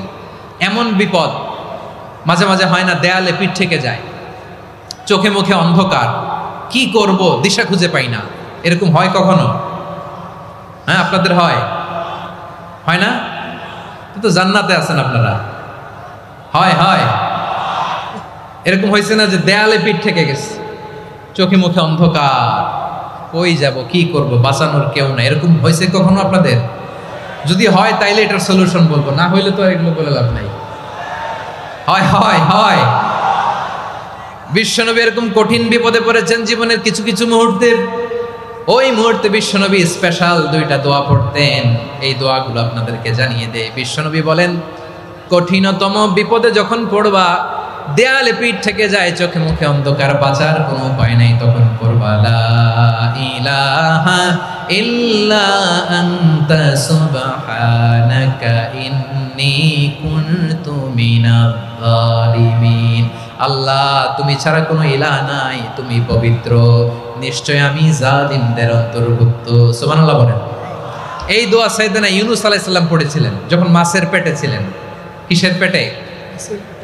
এবং অনেক মুফাসসিরিন ইকরাম বলেছেন, অনেক আহলুল ইলমরা বলেছেন, এটা হচ্ছে ইসমে আজম। ইসমে আজম এমন দোয়া যেটা দিয়ে দোয়া করলে আল্লাহ দোয়া কবুল করে, কিন্তু এটা কোনটা, এটা নিয়ে ইখতিলাফ আছে। কোন কোন আহলুল ইলম বলেন এই লা ইলাহা ইল্লা আনতা সুবহানাকা ইন্নী কুনতু মিনাজ জালিমিন, এটা হচ্ছে ইসমে আজম। সাইয়েদনা ইউনূস আলাইহিস সালাম পড়েছেন। আপনারা পড়েননি? তুফান হইলে পড়েন না? আমাদের এলাকায় তো এটা খুব, এটার উপর ব্যাপক আমল আছে। পটুয়াখালীতে কি অবস্থা বলেন? পড়েন পড়েন পড়েন পড়েন। একটা গল্প শুনেছিলাম, পাক হানাদার বাহিনী যখন বাংলাদেশে অ্যাটাক করত, ৭১ সালের ঘটনা বলতেছে, আমরা তো দেখি নাই, শুনছি আর কি। ৭১ যদি দেখতাম এতদিনে রাজাকার হয়ে যেতাম। আল্লাহ আমাদেরকে বাঁচাই দিছে, আল্লাহর মেহেরবানি, ঠিক কিনা বলেন? মন মতো হইলে মুক্তিযোদ্ধা, মন মতো না হইলে রাজাকার। কত কিছু দেখলাম এই শাহবাগের বুকে। আল্লাহ, ৭১ সালে দেখি নাই, আমরা শুনেছি পাক হানাদার বাহিনী জিজ্ঞেস করত মুসলিম না অমুসলিম চেক করার জন্য, বলতো কালেমা বল, কালেমা বাতাও। তো যারা কালেমা বলতে পারতো পাকিস্তানি বাহিনী নাকি ওদেরকে ছেড়ে দিত, শুনেছি। তো একজনকে, এক বাঙালিরে পেয়ে তার মাথার মধ্যে বন্দুকর নল ধরে বলতেছে কালেমা বল সালে, কালেমা বাতা, কালেমা বল। তো ভয়ের চোটে এই দোয়া পড়া শুরু করছে। ও পড়তেছে লা ইলাহা ইল্লা আনতা সুবহানাকা ইন্নী কুনতু মিনাজ জালিমিন। পাকিস্তানি বলে সালে ইয়ে তো মুসিবত কা কালেমা है, বাঙালি কয় হাম তো ভি মুসিবত মে है। পাকিস্তানি বলে বেটা কোন দোয়া বললি, এটা তো মুসিবতের কালেমা। কয় আমিও তো মুসিবতে আছি। আমার মাথার মধ্যে বন্দুক ধরে তুমি আমারে কালেমা জিজ্ঞেস করো, এখন কোনটা কালিমা আর কোনটা কি, তো আমার হুশ আছে নাকি? প্রিয় ভাইরা, আসলে এটা দুআউল মুসিবা, বিপদে পড়লে এ দোয়া পড়তে হয়। লা ইলাহা ইল্লা আনতা সুবহানাকা ইন্নী কুনতু মিনাজ জালিমিন। এটা পড়বেন আপনারা। এই দোয়া পড়ে সাইয়েদনা ইউনূস আলাইহিস সালাম মাছের পেট থেকে রক্ষা পেয়েছিলেন। রক্ষা করেছিল কে? তুমি ইউনূস নবীরে যখন খাইলো মাছেতে গিলিয়া, ফেরেশতা পাঠাইয়া দিলে ইসমে আজম দিয়া, প্রাণে ছিল যাহার ভয় সেথা পাইল আশ্রয়, প্রাণে ছিল যাহার ভয় সেথা পাইল আশ্রয়, মাছের পেট হতে সে যে পেল পরিত্রাণ। আল্লাহু আল্লাহু তুমি জাল্লে জালালুহু, শেষ করা তো যায় না গে তোমার গুণগান। আল্লাহু আল্লাহু, সুবহানাল্লাহ পড়ে। লা ইলাহা ইল্লা আনতা সুবহানাকা ইন্নী কুনতু মিনাজ জালিমিন। বিশ্বনবী বললেন, দেয়ালে পিঠ থেকে গেলে, চোখে মুখে অন্ধকার, বাঁচার কোনো উপায় নাই, তখন এই দোয়াটা পড়তে হবে। এই দোয়া পড়ে আল্লাহর কাছে ফরিয়াদ করলে বিপদ মুক্ত করবেন কে? কেন এই দোয়াটা আল্লাহর কাছে বড্ড প্রিয় জানেন আমার ভাইয়েরা? কারণ এই দোয়ার মধ্যে তিনটা জিনিস আছে। আমি যেরকম আঙ্গুল উঁচু করেছি এরকম করেন তো। তিনটা। কয়টা? তিনটা। এক নম্বরে হচ্ছে তাওহীদ, দুই নম্বরে তাসবিহ, তিন নম্বরে তাকরীর। আই রিপিট, আবারও বলছি, এক নম্বরে তাওহীদ, দুই নম্বরে তাসবিহ, তিন নম্বরে তাকরীর। এ দোয়াটা আল্লাহর কাছে এত পছন্দনীয় কারণ এ দোয়ার প্রথম অংশে আছে তাওহীদ, আল্লাহর একত্ববাদের ঘোষণা। লা ইলাহা ইল্লা আনতা, ও আল্লাহ আপনি ছাড়া কোনো ইলাহ নাই, উপাস্য নাই। এই কথা বললে আল্লাহ বড্ড খুশি হয়ে যায়। সুবহানাল্লাহ পড়েন। এ দোয়ার দ্বিতীয় অংশে আছে তাসবিহ, মানে আল্লাহর প্রশংসা, প্রশংসা সূচক বাণী। সুবহানাক সুবহানাক সুবহানাক, ও আল্লাহ আমি আপনার পবিত্রতা ঘোষণা করছি। সুবহানাক, এই কথা শুনলেও আল্লাহ খুশি হয়ে যায়। সুবহানাল্লাহ পড়েন। এই দোয়ার তৃতীয় অংশে আছে তাকরীর। তাকরীর মানে পাপের স্বীকৃতি। তাকরীর মানে কি? তাকরীর মানে পাপের স্বীকৃতি। এই দোয়ার তৃতীয় অংশে আছে ইন্নী কুনতু মিনাল জালিমিন, ও আল্লাহ আমি জালিমদের অন্তর্ভুক্ত। আল্লাহ আল্লাহ আমি জালেম, আল্লাহ আমি ভুল করেছি, অন্যায় করেছি, আল্লাহ আমি জালেমদের অন্তর্ভুক্ত। এই পাপের স্বীকৃতি, অ্যাকনোলেজমেন্ট আল্লাহ বড্ড পছন্দ করে। যখন আল্লাহর কাছে আপনি ছোট হবেন, ছোট হতে হতে যত ছোট হবেন, ওই দৃশ্যটা দেখতে আল্লাহ বড্ড পছন্দ করে। সুবহানাল্লাহ বলেন। তিন নম্বর অংশ ইন্নী কুনতু মিনাজ জালিমিন, আল্লাহ আমি জালেমদের অন্তর্ভুক্ত। সাইয়েদনা আদম আলাইহিস সালাম ভুল করে যখন নিষিদ্ধ গাছের ফুল খেয়ে ফেললেন, ফল খেয়ে ফেললেন, আল্লাহ বললেন আদম ক্ষমা পেতে চাইলে তুমি আর হাওয়া মিলে স্বীকৃতি দাও, পাপের স্বীকৃতি আর পড়ো। রব্বানা যালামনা আনফুসানা ওয়া ইল্লাম তাগফির লানা ওয়া তারহামনা লানাকুনান্না মিনাল খাসিরিন। ও আল্লাহ আমি আদম আর হাওয়া, যালামনা আনফুসানা, আমরা আমাদের নফসের উপর বড্ড জুলুম করেছি। আল্লাহ ওয়া ইল্লাম তাগফির লানা ওয়া তারহামনা, আপনি যদি ক্ষমা না করেন, আপনি যদি দয়া পরবশ না হন, আপনি যদি রহম না করেন, আমরা তো ক্ষতিগ্রস্তদের মধ্যে শামিল হয়ে যাব। এই দোয়া করার সাথে সাথে সাইয়েদনা আদম আর হাওয়া আলাইহিস সালামকে ক্ষমা করে দিলেন কে? তাহলে এই দোয়ার তিন নম্বর অংশ তাকরীর, এটা আল্লাহ বড্ড পছন্দ করে। আমার কলিজার টুকরা ভাইয়েরা, গুনাহ করে শিকার যেতে হবে, এটা আল্লাহ ভালোবাসেন। সাইয়েদনা আবু বকর রাদিয়াল্লাহু তাআলা আনহু বিষ্ণু ইসা ইসলামকে বললেন, ইয়া রাসূলুল্লাহ আল্লিমনি দুআআন আদউ বিহি ফি সলাতি, নবী হে আপনি আমার এমন একটা স্পেশাল দোয়া শিখায়া দেন যে দোয়াটা আমি নামাজে পড়ব। নবী বললেন, তাহলে তুমি পড়ো আল্লাহুম্মা ইন্নী যালামতু নাফসি যুলমান কাসীরান ওয়া লা ইয়াগফিরুয যুনুবা ইল্লা আনতা ফাগফিরলি মাগফিরাতাম মিন ইনদিকা ওয়ারহামনি ইন্নাকা আনতাল গফুরুর রহিম। সুবহানাল্লাহ। সালাম ফিরানোর আগে পড়েন, কথা কয় না, পড়েন পড়েন। ও আবু বকর, নামাজে যদি দোয়া করতে মনে চায় এই দোয়াটা পড়বা, আল্লাহুম্মা ইন্নী যালামতু নাফসি, আল্লাহ জুলুম করেছি আমার নফসের উপর, যুলমান কাসীরা, অনেক জুলুম, ওয়া লা ইয়াগফিরুয যুনুবা ইল্লা আনতা, আপনি ছাড়া এই জুনুব, এই পাপ ক্ষমা করার দ্বিতীয় কোনো রব নাই। আছে? আল্লাহ ছাড়া আমাদের গুনাহ আর কে কে ক্ষমা করতে পারে বলেন তো? কে পারে? কে? এজন্য আল্লাহরে বলবেন, আল্লাহ আমি ছাড়া তোমার গোলামের অভাব নাই। ও আমার রব, আমি ছাড়া এই জমিনের বুকে তোমার গোলামের অভাব নাই, কিন্তু তুমি ছাড়া তো আমার দ্বিতীয় কোনো রব নাই। পারবেন বলতে? পারবেন? চোখের পানি ছেড়ে আল্লাহরে বলবেন, আল্লাহ তুমি আমার রব, তুমি আমার সব। কি বলবেন? আল্লাহ আমার রব। সবাই বলুন, আল্লাহ আমার রব, দমে দমে তনু মনে তারি অনুভব। আল্লাহ আমার রব। আল্লাহরে বলেন, আল্লাহ তুমি আমার রব, তুমি আমার সব। আল্লাহ আমি ছাড়া এই জমিনে তোমার গোলামের অভাব নাই, তুমি ছাড়া আমার দ্বিতীয় কোনো রব নাই। এ কথা বলে চোখের পানি ছেড়ে আল্লাহরে স্বীকৃতি দেন, আল্লাহ আমি পাপী। আল্লাহ জামিনে আমার চেয়ে বড় পাপী আর কেউ নাই। অজু করে সিজদায় লুটিয়ে পড়ে চোখের পানি ছেড়ে আল্লাহরে পাপের স্বীকৃতি দেন, আল্লাহ এমন কোন জুলুম নাই, গুনাহ নাই আমি করি নাই, সগীরা কবিরা, জেনে না জেনে, ইচ্ছায় অনিচ্ছায়, শিরকি বেদাতি সব গুনাহ করেছি। আল্লাহ আকাশের নিচে জমিনের উপরে আমার চেয়ে বড় গুনাহগার আর কেউ নাই। চোখের পানি ছেড়ে আল্লাহরে বলেন, আল্লাহ আমি ছাড়া তোমার গোলামের অভাব নাই, তুমি ছাড়া আমার দ্বিতীয় কোনো রব নাই, তুমি ছাড়া তো কেউ আমার গুনাহ ক্ষমা করার নাই, তুমি আমার রব, তুমি আমার সব। বলতে পারবেন? এই তাকরীর আমার পটুয়াখালীর ভাইরা, এই স্বীকৃতিটা দেখতে আল্লাহ বড্ড ভালোবাসেন, কারণ আমরা সবাই গুনাহগার। আমরা সবাই কি? বিশ্বনবী বলেন, কুল্লুকুম খাত্তাউন, আ বানি আদম তোমরা সবাই পাপী। সবাই কি? সবাই পাপী। আমরা সবাই পাপী। আপন পাপের বাটখারা দিয়ে অন্যের পাপ মাপি। আমরা যে পাপী এটা ভাবতে মনে চায় না কারো, খালি অন্যের পাপ দেখি আমরা, এটা ভুল। ওর এই পাপ, ও পাপী, ও জালেম, ও জাহান্নামী, এরকম একটা টেন্ডেন্সি। আমার যে কি হালাত এটার খেয়াল নাই। খেয়াল করতে হবে যে আমি সবচেয়ে বড় পাপী, ঠিক কিনা বলেন?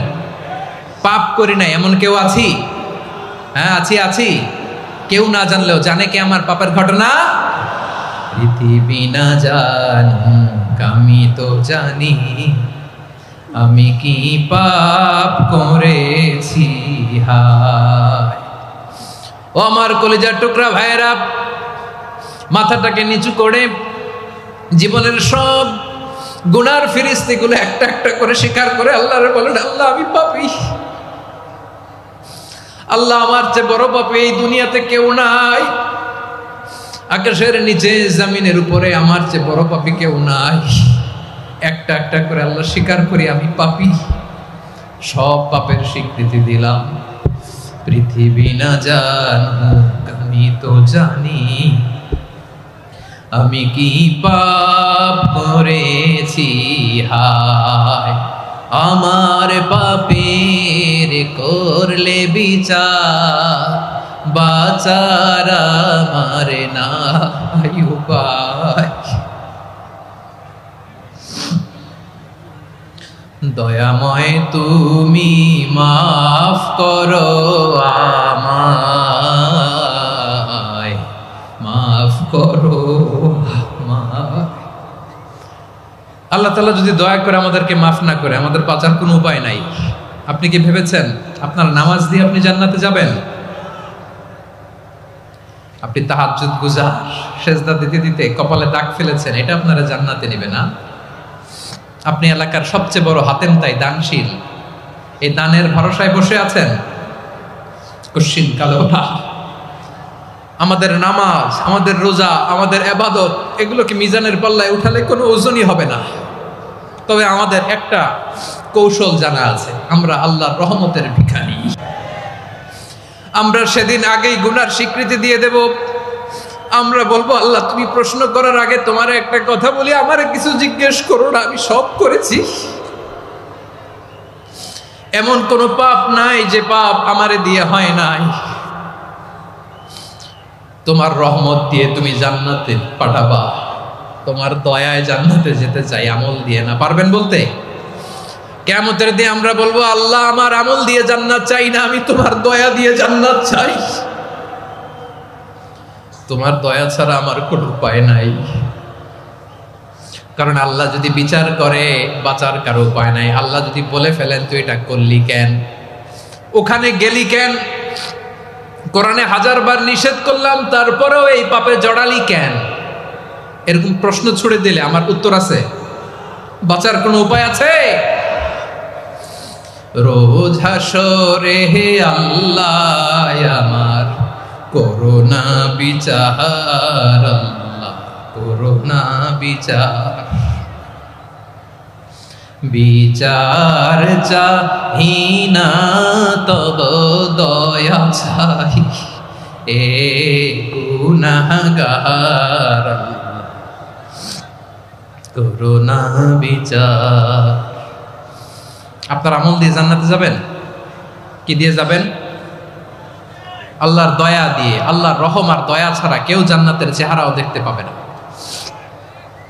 আমার প্রিয় ভাইরা, এই দোয়া আল্লাহর কাছে পছন্দনীয় হওয়ার কারণ তিনটা। দোয়ার প্রথম অংশে আছে তাওহীদ, আল্লাহর একত্ববাদের ঘোষণা। এই দোয়ার দ্বিতীয় অংশ আছে তাসবিহ, আল্লাহর প্রশংসা সূচক বাণী। এই দোয়ার 3 নাম্বার অংশ পাপের স্বীকৃতি। তাহলে আমরা সবাই গুনাহগার। আমরা আল্লাহর কাছে পাপের স্বীকৃতি দিয়ে বলবো, ও আল্লাহ ইন্নী কুনতু মিনাজ জালিমিন, আমরা জুলুম করেছি, পাপ করেছি, অন্যায় করেছি, আল্লাহ বুঝতে পারি নাই, শয়তানের ওয়াসওয়াসায় পড়ে, বন্ধুর পাল্লায় পড়ে, নফসের খায়েশ মিটাতে যে আল্লাহ করে ফেলেছি। তুমি গুনাহ না মাফ না করলে আমাদের গুনাহ মাফ করার দ্বিতীয় কেউ নাই। ঠিক কিনা বলেন? এভাবে অনুতপ্ত হয়ে যদি আল্লাহর কাছে দোয়া করেন, দেয়ালে পিঠ থেকে গেছে, কোনো রাস্তা নাই বের হওয়ার, ওই মুহূর্তেও আপনাকে বিপদ থেকে উদ্ধার করবে কে? বিশ্বনবী চরম বিপদে পড়লে 2টা দোয়া পড়তেন। প্রথম হলো এটা, লা ইলাহা ইল্লা আনতা সুবহানাকা ইন্নী কুনতু মিনাল জালিমিন। এই দোয়াটা আমরা বেশি বেশি পড়ব প্রিয় ভাইরা। রাজি আছেন? সবাই আওয়াজ করে পড়ুন ইনশাআল্লাহ। আমার প্রিয় ভাইয়েরা, বিপদে পড়লে বিশ্বনবী আরো একটা দোয়া পড়তেন, লা ইলাহা ইল্লাল্লাহুল আযীমুল হালিম, লা ইলাহা ইল্লাল্লাহু রাব্বুল আরশিল আযীম, লা ইলাহা ইল্লাল্লাহু রাব্বুস সামাওয়াতি ওয়াল আরদি ওয়া রাব্বুল আরশিল কারীম। এই যে বললাম, রেকর্ড হয়ে গেছে। এখন তো আর ইনস্ট্যান্ট মুখস্থ না হলো, পরে মুখস্থ করে নেবেন। আল্লাহ ছাড়া কোনো উপাস্য নাই, তিনি সুমহান, মহা সহিষ্ণু। আল্লাহ ছাড়া কোনো উপাস্য নাই, তিনি সুমহান, আরশের অধিপতি। আল্লাহ ছাড়া কোনো উপাস্য নাই, তিনি আকাশের মালিক, জমিনের মালিক, তিনি সুবিশাল আরশের অধিপতি। সুবহানাল্লাহ পড়েন। এই দোয়াটা কেউ যদি পড়ে যদি এর ওসিলা করে দোয়া করে, তাকে বিপদ থেকে মুক্তি দেয় কে? মনে থাকবে আপনাদের? তাহলে বিপদের প্রথম ধাক্কায় কি যেন পড়তে হয়? ইন্না লিল্লাহ। তারপরে কি বলে আল্লাহর কাছে নিজেকে সঁপে দিতে হয়? দেয়ালে পিঠ থেকে গেলে লা ইলাহা ইল্লা আনতা সুবহানাকা ইন্নী কুনতু মিনাজ জালিমিন। 2 নম্বর হচ্ছে লা ইলাহা ইল্লাল্লাহুল আযীমুল হালিম, লা ইলাহা ইল্লাল্লাহু রাব্বুল আরশিল আযীম, লা ইলাহা ইল্লাল্লাহু রাব্বুস সামাওয়াতি ওয়াল আরদি ওয়া রাব্বুল আরশিল কারীম। মনে থাকবে? ইনশাআল্লাহ বলেন সবাই, আওয়াজ করে সবাই ইনশাআল্লাহ। অনেক সময় এমন হয়, হঠাৎ বিপদের সম্মুখীন হই আমরা, রেডি হয়ে বের হয়েছে অফিসে, হঠাৎ অ্যাক্সিডেন্টে পড়ে যাই, হঠাৎ পেটের ব্যথায় অজ্ঞান। এরকম হয় না? আপনাদের হয় না? বিষ্ণু ইসলাম বলেন, আকস্মিক দুর্ঘটনার বিপদ থেকে যদি কেউ বাঁচতে চায়, সকাল সন্ধ্যা যেন প্রত্যেকে এই দোয়াটা পড়ে। সকালে যদি 3 বার পড়ে, সন্ধ্যা পর্যন্ত হঠাৎ বিপদ থেকে সে রক্ষা পাবে। To be protected from sudden calamity, sudden disaster, sudden calamity. হঠাৎ বিপদ, হঠাৎ ভয়ঙ্কর কোন আকস্মিক বিপদ থেকে আল্লাহ বাঁচায় দিবে। সকালে পড়লে সন্ধ্যা পর্যন্ত প্রোটেক্টেড, সন্ধ্যাবেলায় যদি 3 বার পরে সকাল পর্যন্ত প্রোটেক্টেড। সুবহানাল্লাহ পড়ে। দোয়াটা কি? দোয়াটা হচ্ছে বিসমিল্লাহিল্লাযী লা ইয়াদুররু মা'a ইসমিহি শাইউন ফিল আরদি ওয়ালা ফিস সামাই ওয়া হুয়াস সামিউল আলিম। ছোট না? অনেক ছোট, মুখস্থ করবেন। বিসমিল্লাহিল্লাযী লা ইয়াদুররু মা'a ইসমিহি শাইউন ফিল আরদি ওয়ালা ফিস সামা। ওই আল্লাহর নাম নিচ্ছি, যে আল্লাহর নামের বরকতে আকাশ জমিনের কোনো কিছু কারো কোনো ক্ষতি সাধন করতে পারে না। তিনি সর্বশ্রোতা, সর্বজ্ঞ। সুবহানাল্লাহ পড়েন। পড়বেন এই দোয়াটা, বিসমিল্লাহিল্লাযী লা ইয়াদুররু মা'a ইসমিহি শাইউন ফিল আরদি ওয়ালা ফিস সামাই ওয়া হুয়াস সামিউল আলিম। ফজরের পরে 3 বার, মাগরিবের পরে 3 বার যদি কেউ পড়ে, প্রোটেক্টেড, যে কোনো হঠাৎ বিপদ থেকে প্রোটেক্টেড। প্রোটেক্ট করেন কে? ওই আল্লাহর নাম নিচ্ছি যে আল্লাহর নামের ওসিলায় আকাশ জমিনের কোনো কিছু কোনো ক্ষতি করতে পারে না। সুবহানাল্লাহ পড়েন। আচ্ছা, এবার আমাদের জীবনে দুশ্চিন্তা আছে না নাই বলেন? Tension, hyper tension, anxiety, depression, চিন্তা টেনশন নাই এরকম কে কে আছে দেখি, হাত তোলেন। ওই যে হাত তুলছে এক আল্লাহর ওলি, ওই যে টেনশন নাই তোমার, মাশাআল্লাহ। ও না বুঝে তুলছে, জোকের চোটে, জোশের ঠেলায় ধাক্কায় তুলে ফেলছে।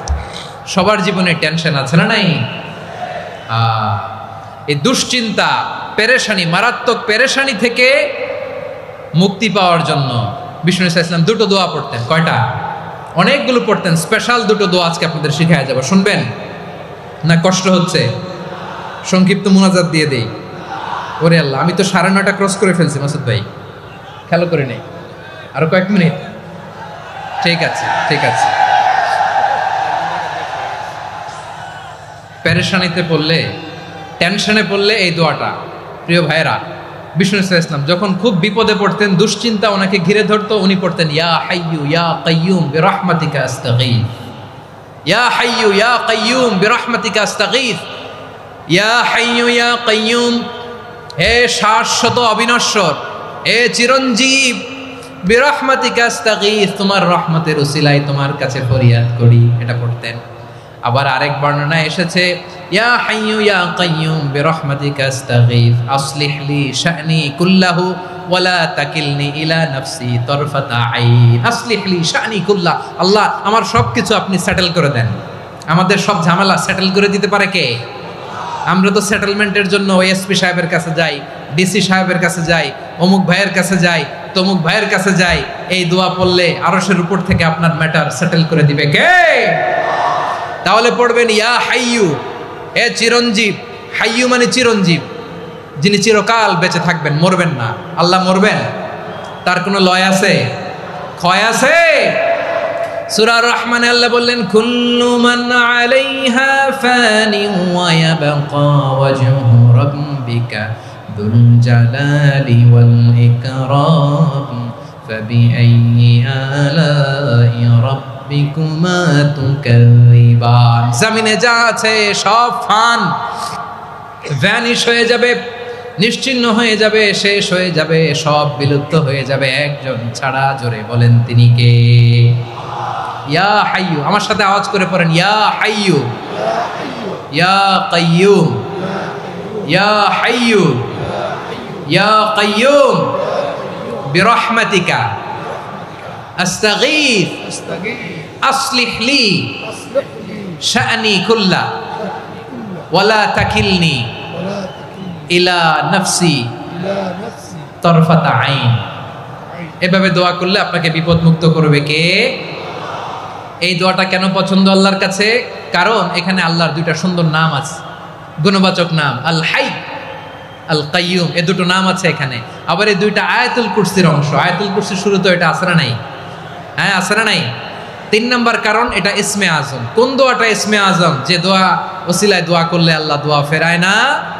অনেকগুলো মত আছে, সবচেয়ে ভ্যালিড মত হচ্ছে এটা, ইয়া হাইয়ু ইয়া কাইয়ুম। এর ওসিলা দিয়ে দোয়া করলে দোয়া কবুল করে কে? 2 নম্বরে বিশ্বনবী মারাত্মক বিপদে পড়লে আরেকটা দোয়া পড়তেন, আল্লাহুম্মা ইন্নী আবদুক। আগে দোয়াটা পড়ি, শুনেন। আল্লাহুম্মা ইন্নী আবদুক ওয়া ইবনু আবদিক ওয়া ইবনু আমাতিক নাসিয়াতি বিয়াদিক মাদিন ফিয়া হুকমুক আদলুন ফিয়া কাদাউক আসআলুকা বিকুল্লি ইসমিন হুয়া লাক সাম্মাইতা বিহি নাফসাক আও আনসালতাহু ফি কিতাবিক আও আল্লামতাহু আহাদাম মিন খালকিক আও ইস্তা'সারতা বিহি ফি ইলমিল গায়বি ইনদাক আন তাজআলাল কুরআনা রাবিআ কলবি ওয়া নূরা সাদরি ওয়া জালাআ হুজনি ওয়া যাহাবা হাম্মি। সুবহানাল্লাহ পড়েন। বিষ্ণুই বলতেন আল্লাহুম্মা ইন্নী আবদুক, ও আল্লাহ আমি আপনার গোলাম, ওয়া ইবনু আবদিক, গোলামের ঘরের গোলাম, ওয়া ইবনু আমাতিক, বাদীর ঘরের গোলাম। মানে আল্লাহ আমি আপনার গোলাম। আমার বাবা আব্দুল্লাহ ছিল আপনার গোলাম, আমার মা আমিনা ছিল আপনার বাদী। মানে আমরা গোলাম বংশের, সব গোলাম। নিজেরে এর চেয়ে আর ছোট করে আল্লাহর কাছে উপস্থাপন করা যায় আমার ভাইয়েরা? কথা কি বুঝতেছেন? নিজেকে এর চাইতে ছোট, নগণ্য আর তুচ্ছ করে আল্লাহর সাথে প্রেজেন্ট করা যায়? বিশ্বনবী বললেন ও আল্লাহ আমি আপনার গোলাম, গোলামের ঘরের গোলাম, দাসীর ঘরের গোলাম, নাসিয়াতি বিয়াদিক, আমার মাথার চুলের ছুটি আপনার হাতের মুঠোয়। আপনি ডানে টান দিলে আমি ডানে যেতে বাধ্য, আপনি বাঁয়ে টান দিলে বাঁয়ে যেতে বাধ্য। সুবহানাল্লাহ বলেন। পিছনে দু একজন ভাই দাঁড়ালেন কেন? হ্যাঁ, বসুন। জায়গা চেঞ্জ করতেছে, সেই দুপুর থেকে বসে আছে, আমি জানি। মাশাআল্লাহ, কেউ দু একজন বেরিয়েছে, গ্যাপ পূরণ করতেছে। মাশাআল্লাহ। পড়েন সুবহানাল্লাহ, আলহামদুলিল্লাহ,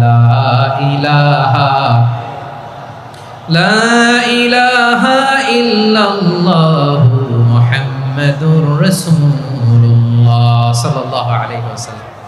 বিশ্বনবী বললেন, আল্লাহ আমার মাথার চুলের ঝুঁটি আপনার হাতের মুঠোয়। আচ্ছা, এইভাবে কাকে ধরা হয়? যে খুব ছোট, ঠিক কি না? নিজেকে কত ছোট করলেন বিশ্বনবী। ও আল্লাহ, আমার মাথার চুলের ঝুঁটি আপনার হাতের মুঠোয়, আপনি ডানে টানলে আমি ডানে যাব, বাঁয়ে টানলে বাঁয়ে যাব। আল্লাহ, আসআলুকা বিকুল্লি ইসমিন হুয়া লাক, নাসিয়াতি বিয়াদিক, মাদিন ফিয়া হুকমুক, আপনার নির্দেশ আমার উপর কার্যকর হবেই হবে। আদলুন ফিয়া কাদাউক, আপনার ফয়সালা, যেই ফয়সালাই আপনি আমার জন্য করেন এটাই ইনসাফ। সুবহানাল্লাহ বলেন। আমরা আল্লাহর ফয়সালায় সন্তুষ্ট হতে চাই না। কত কমপ্লেইন, আল্লাহ তুমি এটা দিলা না, ওইটা পাইলাম না, ওইটা হইল না রে, এরকম অভিযোগ, কমপ্লেইন আমাদের আছে না নাই? আর বিশ্বনবী বলতেন, আদলুন ফিয়া কাদাউক, আল্লাহ আমার জন্য তোমার যেটা ফয়সালা এটাই সবচেয়ে শ্রেষ্ঠ ইনসাফ, এর চেয়ে ইনসাফ আর হতে পারে?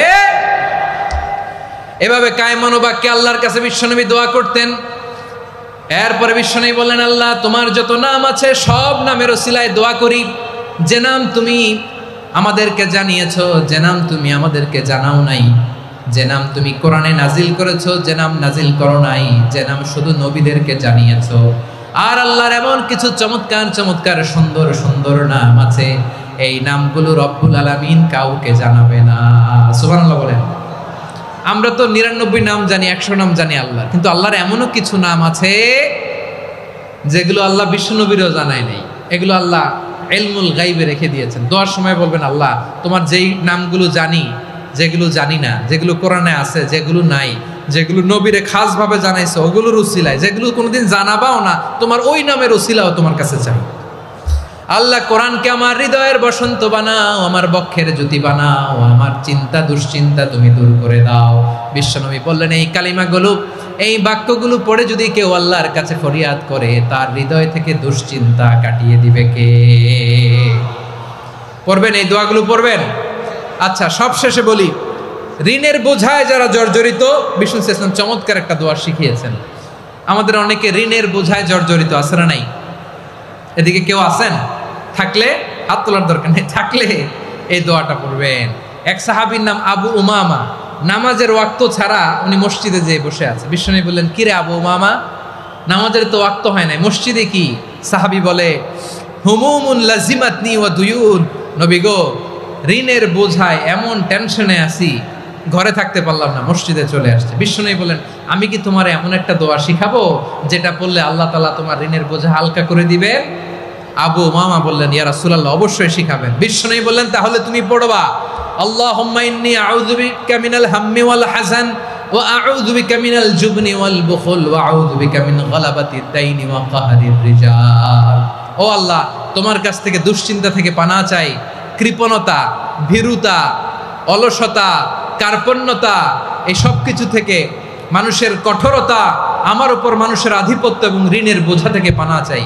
এই দোয়াটা যখন বিশ্বনবী শিখাই দিলেন, আবু উমামা বারবার এই দোয়া পড়ে, আল্লাহুম্মা ইন্নী আউযু বিকা মিনাল হাম্মি ওয়াল হাযান ওয়া আউযু বিকা মিনাল আজজি ওয়াল কাসাল ওয়া আউযু বিকা মিনাল জুবনি ওয়াল বুখল ওয়া আউযু বিকা মিন গালাবাতিদ দাইনি ওয়া কাহরির রিজাল।